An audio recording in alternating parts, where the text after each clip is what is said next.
How are we doing, guys? It's Luke here for Simbox. We're in Manchester. It's the final press conference ahead of the Magnificent 7 card from Queensbury. On the card will be defending British, Commonwealth, IBF, European welterweight champion. So many titles, trying to remember them all. I'm joined by the champion, the man himself, Eko Asuman. Eko, how are we doing?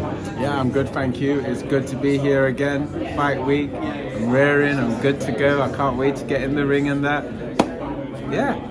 Absolutely. You know, we see that smile on your face, and the old boxing niche is a happy fighter is a dangerous fighter. Is a happy Eko Asuman a dangerous opponent for any welterweight in the world? Happy Asuman, full of energy, is a problem. And when there's a bit of needle in the fight, it's an even bigger problem. So yeah, I'm good. Absolutely. And you know, these British title fights, they're chucking up classics, you know, throughout the weight divisions over the most recent years. Do you believe Eko Asuman against Harry Scarff has that potential to be a classic British title fight? Yeah, I always say to people, I always need the right dancing partner to show all my good moves and bring out different sides of me. So I think this fight will definitely has the potential to show that. People will be seeing a different side of my boxing. So I'm looking forward to showing them. Absolutely. And your last fight was back in January in Manchester as well, over at the AO Arena. That fight had plenty of needle between yourself and Chris Congo. How satisfied was you to go in there and get the job done and get a victory in a fight that people had as 50-50 on paper going into it? You went in there, you got the victory, and was quite impressive in the way you went about your business. Very satisfying, I'm sure. Yeah, very satisfying. But you know what? All in all, I said what I was going to do and I did it. And in this one, I've already said what I'm going to do and I'll do it.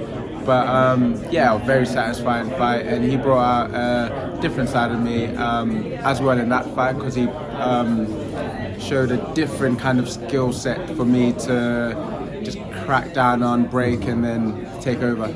Absolutely. Now that fight obviously was back in January. Has it been a frustration that it's been until November for you to get back out and get into the ring? Yeah, it has been a bit. I've gone through the process of touching the weight and making weight twice already since then, just to keep going through the process and keep in the right mindset, and obviously go do what professionals should do. So I'm good and I'm ready and I'm excited that this time I've made weight. I get to do my job, do my thing.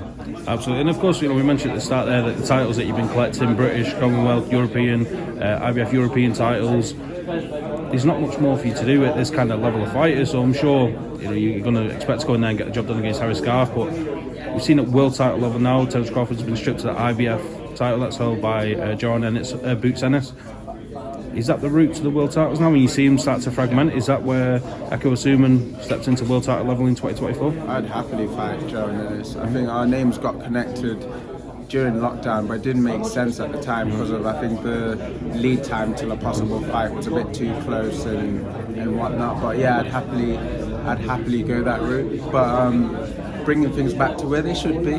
This week it's about me and Harry Scarff, and I'm looking forward to this fight. This is a world title fight to me. Every fight is a world title fight to me because it's the build-up and it's opposition, it's hungry people, and the British always brings hunger out of people, and it's for some people it is their world title fight. So to me, every British defence has been a world title fight, and I've just honed that pressure. I know what to do with it, and now that it isn't even pressure, it's just a part of me, it's energy. So looking forward to the fight. Absolutely, it's a terrific card to be a part of as well. So many top fighters up and down the card.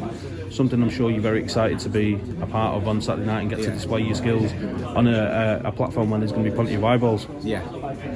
I mentioned to Denzel Bentley, is there, when you see a card like this that's racked with, you know, name after name after name, is there a bit of ego inside the fighter where you want to be the fighter of the night, put on the performance of the night?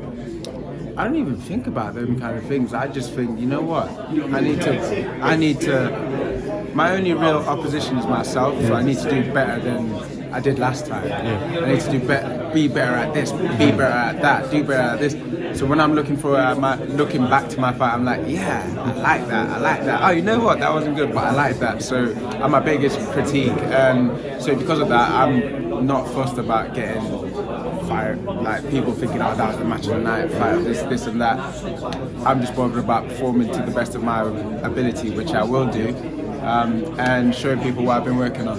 Absolutely. And just to close off, Eko, I can't not put you on the spot and ask you for a prediction. Saturday night, Manchester Arena, yourself, Harry Scarff, how does the fight play out? Brutal, vindictive finish. Fantastic. Well, I wish you the best of luck. It's always a pleasure to speak to you, Echo. Thanks for speaking to Simbox, and we'll catch up again soon. Yeah, thanks for having me. Cheers.